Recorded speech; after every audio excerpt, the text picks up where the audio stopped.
December 2004 was my first Christmas in Asia. My family and I had arrived in Hong Kong in late May. ING, my home for the previous decade, had withdrawn from the convertible bond market, seemingly finding the sale of the CB business too complicated as part of a package deal of selling its Asian business to the Australian investment bank Macquarie.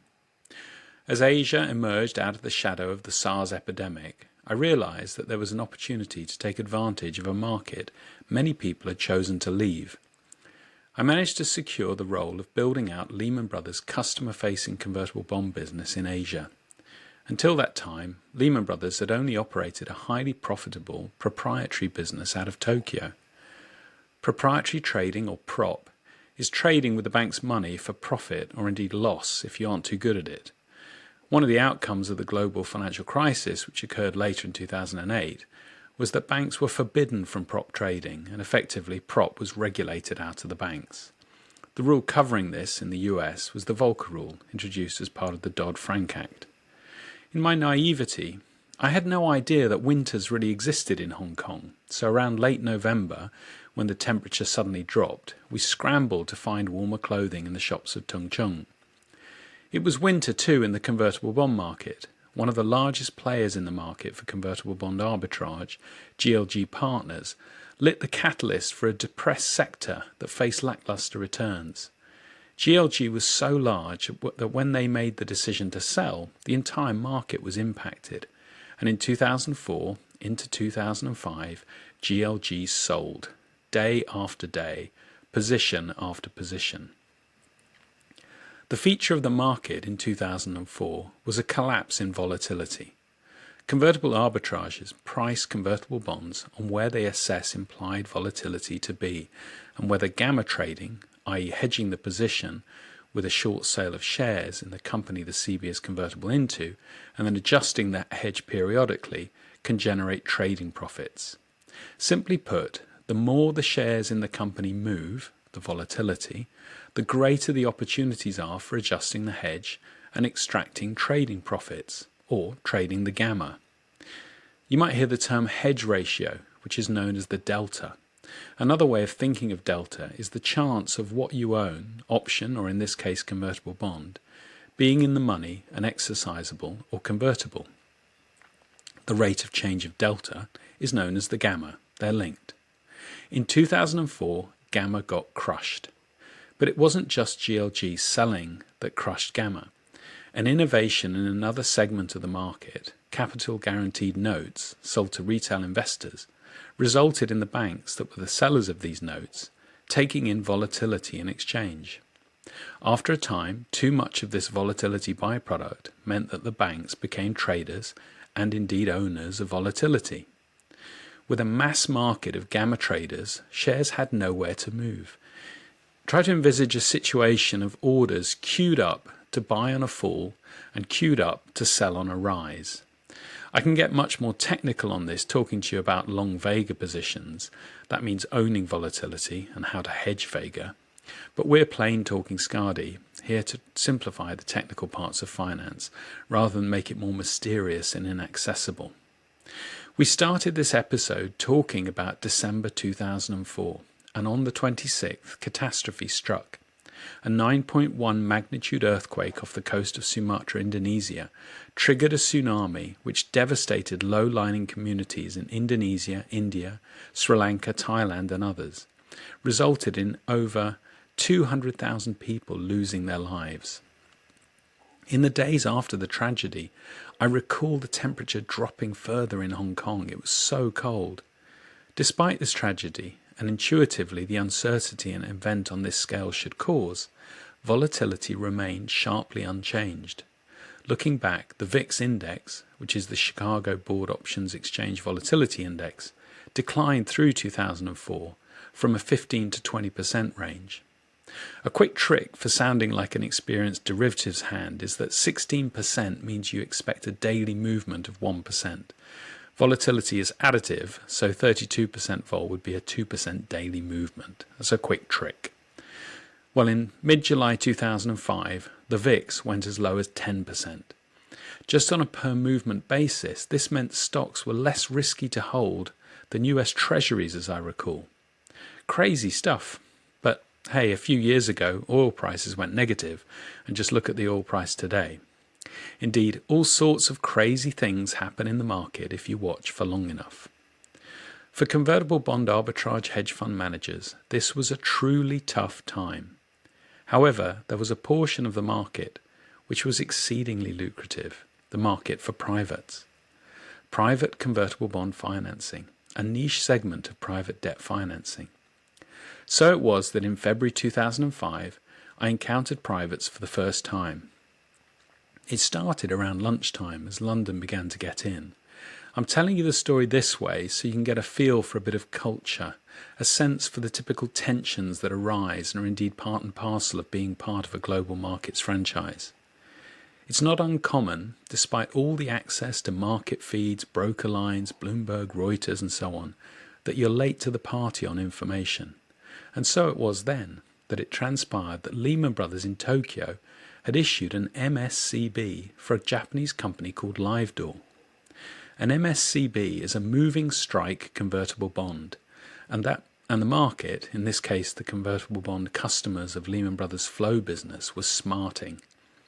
In a market which had seen sustained volatility pressure and minimal opportunities to make money, Lehman Brothers in Tokyo had managed to privately agree to provide financing to Livedoor to the tune of around 80 billion Japanese yen. That was about $750 million at the time.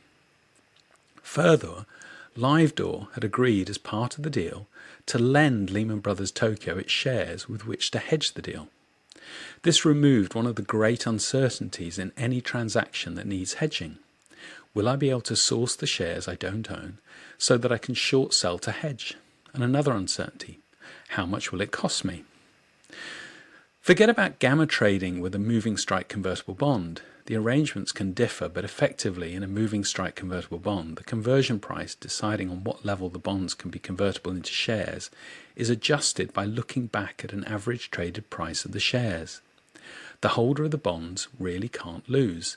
They can aggressively sell the shares, and then the conversion price is moved down as a result of the recent lower share price, and effectively each conversion is profitable. As far as I can see looking back now, Lehman Brothers were given shares at about a 10% discount to the prevailing price on each conversion.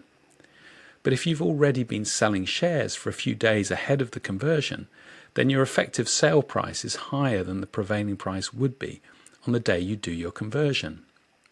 International Financing Review reported that Lehman Brothers made around $140 million from the Livedoor MSCB.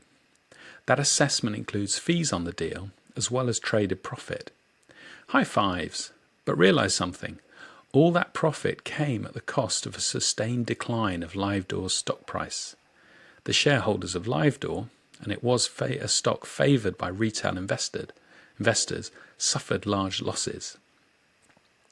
On that day in February 2005, when the phone started ringing, the convertible bond fraternity, and a few others besides, by the way, already could see the glaring potential for easy money.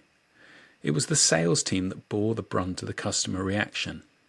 In these situations, there is a chain reaction of outrage, from the portfolio managers to the dealers to the salespeople to the capital markets team. But in this case, it all fell on deaf ears. With a private deal, there often isn't a capital markets team to be involved. The deal is originated off the trading desk, and sitting on a large P&L, traders are unassailable.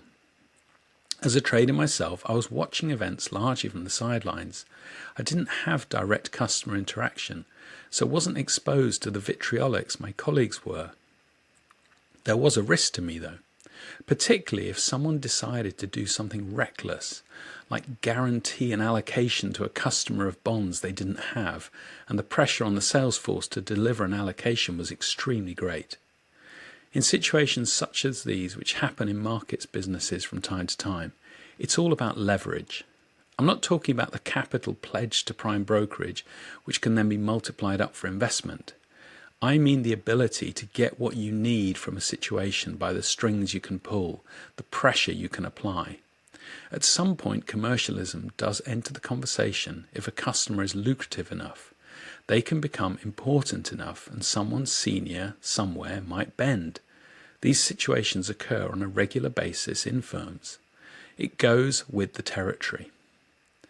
Livedoor issued the MSCB as they were attempting a hostile takeover of another Japanese company, Fuji Television. By April 2005, though, the two companies had agreed to form an alliance averting the hostile takeover. However, the episode rocked Japanese capital markets. I was well aware myself that Japan is a market where certain unwritten etiquettes existed. When Barings collapsed in 1995, overnight the British trailblazing bank, which had cracked the Japanese market, was shut out in disgrace, most Japanese firms ceasing to do business with it, or with the company that rescued it, ING. Later, trading Japanese convertible bonds, I learned that valuing issuers' calls was a waste of time, as a Japanese firm calling a bond was unthinkable. Despite this, convertible bonds continued to be issued possessing issuers' calls.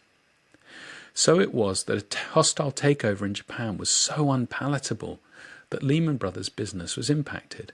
And later, when the mercurial founder of Livedoor, Takafumie Horie, made a bid for government, the establishment turned. A fraud investigation ensued, and it transpired that Livedoor was an Enron-style fraud, using dummy partnerships to inflate revenues and operating profits. Horie was found guilty of fraud and sentenced to 2.5 years in jail. A light sentence really, considering the scale of the fraud, and that the scandal cost the life of a 38-year-old banker named Hideaki Noguchi, who took his own life as the investigation in Livedoor started. He was a vice president of HS Securities, a firm with close links to Livedoor. There are aspects to privates that need bearing in mind. Since disclosure is reduced, there is inevitably an element of opacity to privates. This attracts legitimate users. Using the proceeds from a private is common enough in takeovers. I finance them myself, as there's no need to disclose to the lender what the proceeds are for, and therefore reduce risk of tipping off the market of the takeover you may be about to launch. The opacity, though, also lends itself to fraud and manipulation. There is little or no aftermarket for securities, and thus reduced transparency on what securities may be worth. There is also potential for carouseling valuations, with small transactions ascribing a wider look-through valuation to the whole. It should be apparent too from the Livedoor story that there is potential for raised reputational risk and considerations for treating customers fairly when considering private finance. We hope to return to these aspects in future episodes when we talk further about privates and how auditors, investigators, compliance and litigators should think about them. Till next time on the Skadi podcast.